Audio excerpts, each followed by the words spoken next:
Lewis Thurstone's theory of primary mental abilities. तो इस video में हम कर रहे हैं साइकोमेट्रिक थ्योरी, और ये वीडियो हमारी एक शॉर्ट सीरीज़ का पार्ट है जिसमें हम क्लास 12 साइकोलॉजी एनसीईआरटी के सारे चैप्टर को शॉर्ट वीडियो के थ्रू रिवाइज कर रहे हैं। तो सबसे पहले हमारे पास लुईस थ्रस्टन की थ्योरी, जो कि है theory of primary mental abilities.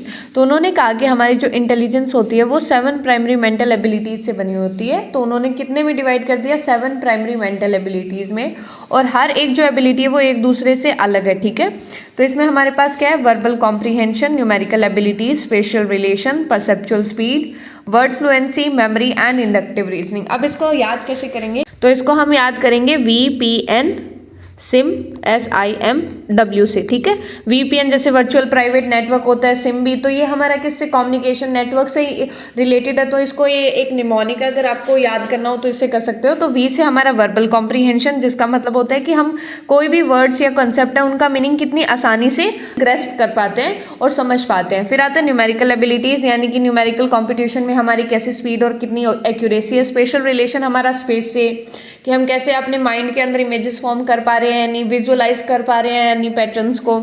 Perceptual speed क्या होता है कि हम कितनी जल्दी किसी चीज़ को परसीव कर लेते हैं। ठीक है, वर्ड फ्लुएंसी, यानी कि ये तो पता है हम कितने अच्छे से वर्ड्स का फ्लुएंटली और अच्छे से यूज़ कर पाते हैं। मेमोरी, यानी कि रिकॉलिंग पावर।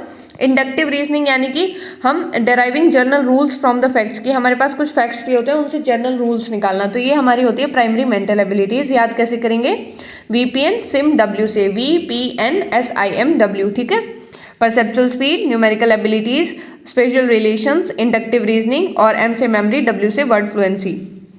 फिर जो हमारी नेक्स्ट थ्योरी है वो है Arthur Jensen hierarchical model of intelligence. तो उन्होंने 2 लेवल पे इंटेलिजेंस को बताया। एक होता है हमारे पास एसोसिएटिव लर्निंग, और दूसरा होता है हमारे पास कॉग्निटिव कॉम्पिटेंस। तो इसका मतलब क्या होता है एसोसिएटिव लर्निंग का? इसका मतलब कि हमने हमारा जैसा इनपुट था उसी तरह का हमारा सिमिलर आउटपुट हो गया। मतलब हमने इतना ज़्यादा एफर्ट्स नहीं किया, जैसे हमें इनपुट दी वैसे हमने आउटपुट निकाल दी। तो इसमें मेनली जो इन्वॉल्वमेंट होती है वो होती है रोट लर्निंग की, यानी कि रट्टा मारने वाली लर्निंग होती है। मेनली हम मेमोरी पे फोकस करते हैं, समझने पे इतना हमारा फोकस नहीं होता। दूसरा क्या होता है हमारा कॉग्निटिव कॉम्पिटेंस। इसमें क्या होता है हमारी हायर ऑर्डर स्किल्स इन्वॉल्व होती है, यानी कि हम बहुत अच्छे से प्रोसेसिंग करते हैं, डेप्थ में एनालिसिस करते हैं, और हम हमारे इनपुट को ट्रांसफॉर्म करते हैं एक अफेक्टिव आउटपुट बनाने के लिए। ठीक है, और अगर आपको इसके बारे में डिटेल में पढ़ना है तो हमारे चैनल पे वीडियो अपलोडेड है, तो आप वहाँ से देख सकते हैं। Thank you for watching.